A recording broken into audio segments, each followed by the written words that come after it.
right, we'll go ahead and get started. First question, Kaliko. I'm about to say, do I look good? Hey, John, can you hear me? Yeah, I can hear you. Okay. Obviously, with this being the first game you and James played together, how did you feel it went, and what kind of things do you guys discuss on how to play together? It was cool. At first, it was a little different for me because I'm so used to having the ball so much. But we were just talking throughout the game and just talking on the sideline. I mean, at times, if he got the ball, I could find ways to run out and get outlet passes from him. And at times, still let him be aggressive. I told him at the same time, I'm not worried about trying to score 30 or 40. My job is to try to be the point guard, be the leader out there, and try to get guys shots and also be aggressive for myself to open up the floor for the offense. At the same time, we know who you are. It's been James Harden, been a elite scorer in this league, so play your game no matter what. Mark Berman. John, considering what you have to say carries a lot of weight, do you go into like recruit mode to try to keep him here? Are you talking to him about that sort of thing? What's happening when y'all have conversations that obviously we're not privy to? Oh, end of the day, I mean, that's a friend. I mean, I've been cool with James before we became teammates and never thought this idea would even come of being on the same team. End of the day, he's going to do what's best for him, and the organization going to do what's best for them also. So most important thing is when we step on that floor, we step into practice, we're focusing ourselves on basketball. And I don't try to ask him about that because that's his personal business. All I worry about is what we can do to make this Rockets team the best team it can be while everybody is here and move forward with that. Cody Davis. Hey, John, as a veteran and a leader of this team, how impressed were you on the performance from Jae'Sean Tate tonight and your overall thoughts about him throughout training camp? Oh, I like him. I watched him a lot when he was at the Ohio State. He plays with a motor. He's strong. He's athletic. And he just wants to go out there and compete. He wants to do all the little things. He asks questions. And that's what you would love from a young guy like that that's coming here and trying to fight for position. So I love everything about him. All he can do is his ceiling is very high to keep getting better. And he's very impressive. And I think he's starting to feel more and more healthy. He had like a little contusion, but he's starting to feel better day by day. Adam Spaulding. John, you mentioned having to get used to not having the ball as much. When you're in a half-court set, how can you impact the game offensively when you don't have the ball? Spot up and knock down shots. That's something I worked on this whole summer, being at bed, spot up and knock down shots. If I see my guy helping too much, I can backdoor.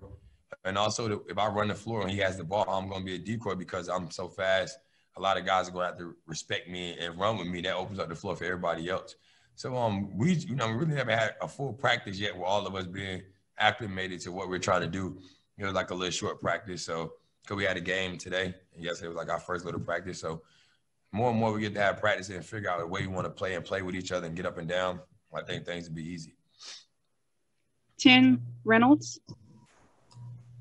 John, I know there's no official diagnosis yet, but looking at the way Chris was reacting when he got hurt, it obviously didn't look too good. Do you, having gone through an Achilles, do you talk to him about, do you just try to, wish him encouragement tonight, or did you cross paths with him at all post game? And oh yeah, he was in the locker room. We all spoke to him, sent the prayer for him, and just wish him the best of luck. I didn't go to the aspect of how he kind of did it, but I've seen it in person with Sheldon Mack, one of my teammates before with the Wizards.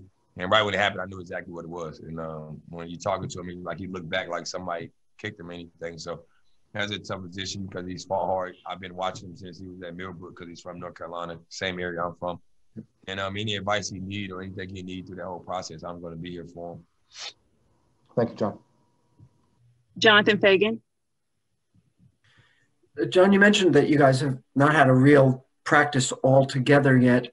Is there enough time before the season starts to really feel in sync to build that chemistry, or is that a process that will have to go on through the season? No, we're all professionals here, man. We're all veterans here. We have a couple young guys, but we all know how to play basketball. I think we all have a great IQ. Probably 1 or 2 practices, really, to be realistic. We all know where each other want the ball at.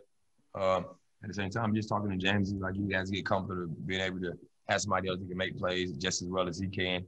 And that's something that we got used to. PJ, this is the first time being able to play with PJ. I know what he likes to do, but it's just him getting the read off, knowing where my passes come from and certain reasons when to cut and doing those type of things. So that comes with just being able to talk to each other, watching film, and I think we can easily figure that out. Thank you. Ali Kampajani. Hey, John, I know you've been with DeMarcus now for 3 games and have a chemistry with him, but what are the differences between him and Christian Wood, particularly when you're operating in pick and roll? I know you mentioned be more off ball, but whenever you do have the ball, what are some of the differences between both of them as bigs? Well, now, DeMarcus is more like a pick and pop big that can knock down shots, but also if you throw it to him, he can make plays off the dribble. He can dribble handoff, and he does a great job of setting screens. The difference with Christian Woods is he can do the same thing, but he's a lob threat at the rim. You know what I mean? So at times when guys are being extra aggressive, he can roll and I can throw lobs to him. And he's very athletic. We've seen that and know that. But he also can shoot the ball and put the ball on the floor. So I think they're kind of similar. I think Christian's just more athletic. And I have opportunity to throw lobs to him at the rim.